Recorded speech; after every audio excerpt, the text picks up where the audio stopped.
बिस्मिल्लाहिर्रहमानिर्रहीम। अस्सलाम वालेकुम। मैं हूं इसार राना और इसार राना स्पेशल यूट्यूब चैनल पे आपको खुशामदीद कहता हूं और इसार राना ऑफिशियल फेसबुक पेज पर भी मैं आपको खुशामदीद कहता हूं। आपसे दरख्वास्त है कि मेरे चैनल को ज़रूर सब्सक्राइब करें ताकि आपका मेरा जो जोड़ है, जो मिलन है, ये मजबूत होता जाए।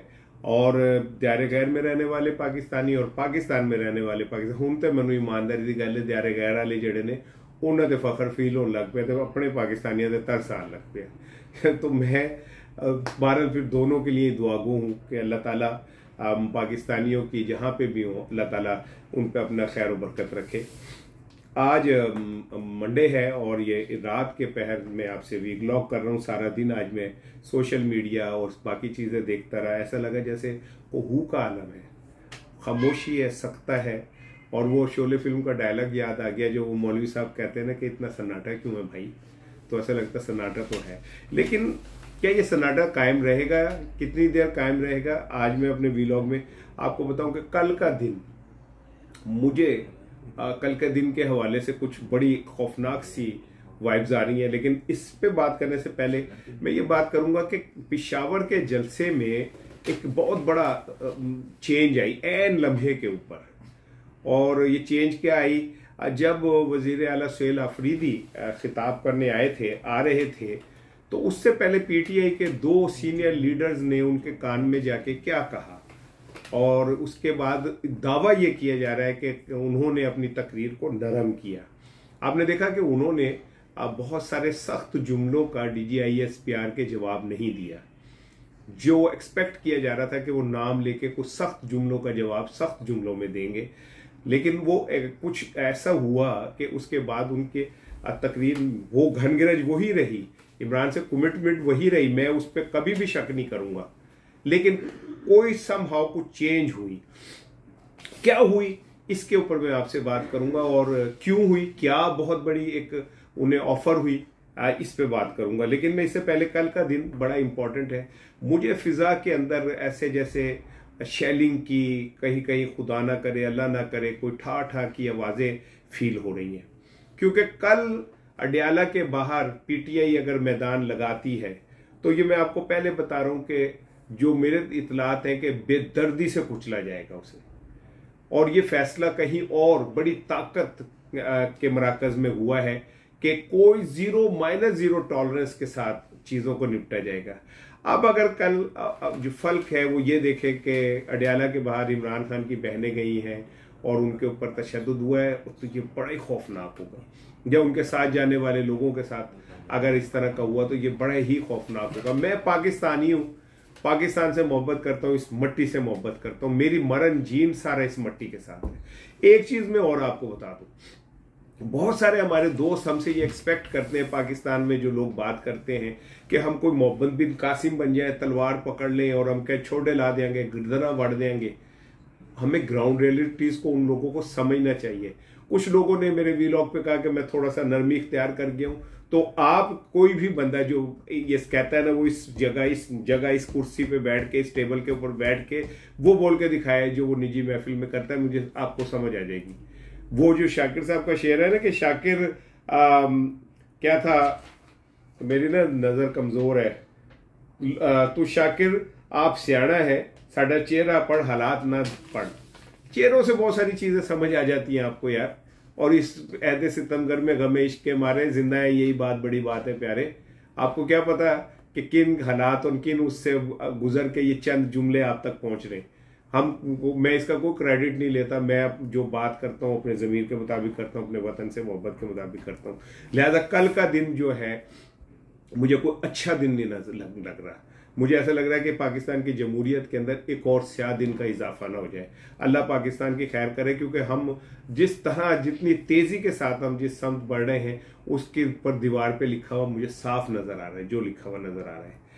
दूसरी तरफ आ जाए, अभी मैंने आपसे बात करनी है कि ये अचानक जो माइनस इमरान खान और पीटीआई ओवरसीज और पीटीआई पाकिस्तानी, इस पे बात हो रही है, ये क्या है और किन के कहने पे हो रही है। ये मेरा आज का वीलॉग जरा तता है, कोई बात नहीं, मैंने जो बात कहनी है वो तो कहनी है आपसे, और मैं कह के रहूंगा। अब ये जो कल की जो जलसा था पिशावर का, और उसमें कहा यह जा रहा है, जो मुझे कुछ पार्टी के लोगों ने कहा कि सुहेल आफरीदी एक बहुत तल्ख बड़ी सख्त किस्म की तकरीर करना चाह रहे थे, जिसमें उन्होंने DGISPR साहब की जो प्रेस कॉन्फ्रेंस है उसके जवाब में पैरावाइज सख्त से सख्त बातें कहनी थी। लेकिन अचानक PTI के 2 लीडर्स, कहा जाता है कि वो उनके पास गए, उन्होंने उनके कान में कोई पैगाम दिया, कोई कुछ कहीं ना कहीं से एक पैगाम जरूर आया उनको। और इतरात ये है, दावा ये कर रहे हैं सियासी ज़राए जो वहाँ पे हैं मौजूद, जो मुझ तक जो चीज़ें पहुँची हैं कि इस हफ्ते सुहेल आफरीदी साहब की इमरान खान से हो सकता मुलाकात हो। अब ये उन्हें भी कन्वे किया गया है, ज़राए का कहना ये है। अब ये लॉलीपॉप कितना मीठा है, कितना खट्टा है, कितना कड़वा, ये तो वक्त आने वाला बताएगा। लेकिन ये कहा जा रहा है कि वक्ती तौर पे पेशावर के जलसे के अंदर जो एक बहुत किस्म का भयानक रद्देमल आ सकता था वो बहरहाल रुक गया। अब ये जिन लोगों ने उनके कान में ये बात की वो क्या चाहते थे, उन्हें कहाँ से हिदायत आई, मुझे नहीं पता। अगर किसी को मेरी बात में शक है तो उस दिन की वीडियो निकालें जब शायद खट्टक खिताब कर रहे हैं, तो आपको उस वीडियो में कुछ नजर आएगा। मैं किसी की नीयत पे नहीं शक करता, मैं उन लीडर्स की नीयत पे भी शक नहीं कर रहा जो उधर गए थे, क्योंकि मैं भी ये समझता हूं कि ये हालात इतने खतरनाक, खौफनाक और परेशान कुन है कि इसमें एक एक कदम जो है ना फूक फूक के उठाना पड़ेगा। मैं पहले दिन से कह रहा हूं रियासत से टकराव किसी तरह भी फायदेमंद नहीं है, और उसका अंजाम हम ये देख रहे हैं कि PTI पे एलानिया पाबंदी लग चुकी है, ये एलानिया गैर एलानिया पाबंदी लग चुकी है। और ये जो शामिल वाजे हैं वुज़रा, ये जो चीखे मारते फिर रहे हैं, इनको तो मौज मेला लग गया। कोई इनसे ये नहीं पूछ सकता कि 553 अरब रुपए की करप्शन कहां गई, किसने की। ये तो एक करप्शन है, इतने पैसे तो एक शहर जो है कराची के अंदर खा लिए जाते हैं। रोजाना की बुनियाद पे करोड़ों रुपए की करप्शन और बेईमानियां हो रही हैं, कोई इनसे नहीं पूछ सकता। जो पूछना चाहिए ये भी एक बहुत बड़ी दहशतगर्दी है, ये माशी दहशतगर्दी है जिसमें लोग भूखे मरते हैं, जिसमें लोग घरों में एड़ियां निगड़ते हुए मर जाते हैं। इस मुआशी दहशतगर्दी पे कोई बात नहीं कर रहा। IMF की रिपोर्ट पे कोई बात नहीं कर रहा कि IMF कह रहा है कि पाकिस्तान मुआशी तबाही के दहाने पे जा चुका है। इस पे कोई गुफ्तगू नहीं कर रहा, इस पे कोई गुफ्तगू नहीं कर रहा कि वर्ल्ड बैंक कहता है कि 12 करोड़ से ज्यादा लोग जो है खत गुर्बत में चले गए, 20% में जो है वो बढ़ चुकी है क्या कहते हैं बेरोजगारी। इस पे कोई बात नहीं कर रहा। जो असल इशू कौम के इशू है उस पर कोई बात नहीं कर रहा। ऐसा लगता है कि एक फर्द वाहिद को खत्म करना ही इस वक्त सब चीजों को। और ये जो है वफाकी वुज़रा सुबह से लेकर शाम तक टर टर टर टर टर टर करने वाले, और जनाब के लिए हाँ अगर माइनस इमरान खान हो जाए पार्टी तो उससे बात हो सकती है, ये ऑप्शन है। तो ਤੁਹਾਡੇ ਕੋਲ ऑप्शन है, वो तुसी ऑप्शन दियोगे किसी ने? तुम्हारे पास तो इतनी ऑप्शन नहीं है कि तुम किसी एक बंदे की मुलाकात करवा सको। बड़े ऑप्शन तुसी ऑप्शन करोगे, पल्ले नहीं गते हिला ते कर दी मेला मेला है। आप तो शुक्र मनाए कि एस्टेब्लिशमेंट और इमरान खान की जंग के नतीजे में जनाब अली आप लोगों के मौज मेले लग गए। आप जैसे नाहल लोग जो है वो हुकूमतों से जुड़ के बैठ गए, न काम के न काज के, दुश्मन अनाज के बैठ गए सुबह से शाम तक। आप जी हम ऑप्शन देते हैं, आप ऑप्शन देते हैं, आपके वो है क्या जो आप देंगे ऑप्शन? आप इस योग्य तो है नहीं कि आप अपने तौर पे किसी एक शख्स से पॉलिटिकल डायलॉग कर सके। आपकी तो इतनी हैसियत नहीं है कि कौमी असेंबली के अंदर एक जमात का जो अपोजिशन लीडर है उसको ही मनवा ले, मान ले, सेनेट के अंदर मान ले। आप ऑप्शन देंगे? ये लड़ाई जहां पे है, जिनकी है, ये वहीं पे ही लड़ी जाएगी।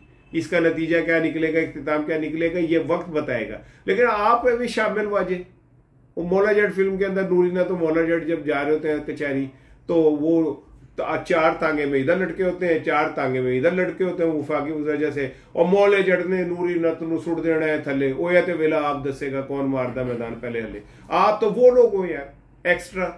वो लड़की का डांस करके हीरोइन चली भी जाती है तो वो पीछे आहो नहीं आहो, आहो नहीं आहो लगे होते हैं। आप वो ऑप्शन देंगे।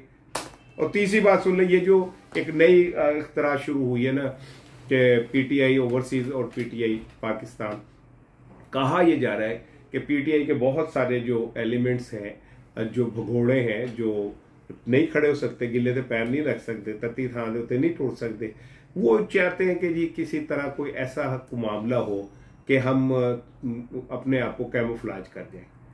लेकिन एक बात आप याद रखिएगा, ठीक है जो भी होना है वो आगे जो भी हो अंजाम देखा जाएगा, वो तो अब जिनके साथ है और जिनके लिए है वो जाने। लेकिन ऐसे जो विचोलने होते हैं इनका कोई मुस्तकबिल, कोई फ्यूचर नहीं होता। ये खैरात में मिली हुई जगह थोड़ी थोड़ी स्पेसिस के ऊपर अपनी जिंदगी जो है वो गुजार देते हैं। जो मेरे पास इत्तलात हैं वो बड़ी खौफनाक है कि आने वाला वक्त में पीटीआई के लिए इतना मुश्किल दौर होगा, इतना मुश्किल दौर होगा, इतना मुश्किल दौर होगा कि आप कोई सोच भी नहीं सकते। पाकिस्तान में आज मैं एक वो वकील हैं पीटीआई के, उनका पढ़ रहा था कि लाहौर में छापे पड़े हैं और पीटीआई के वर्कर्स की गिरफ्तारियां शुरू हो गई हैं।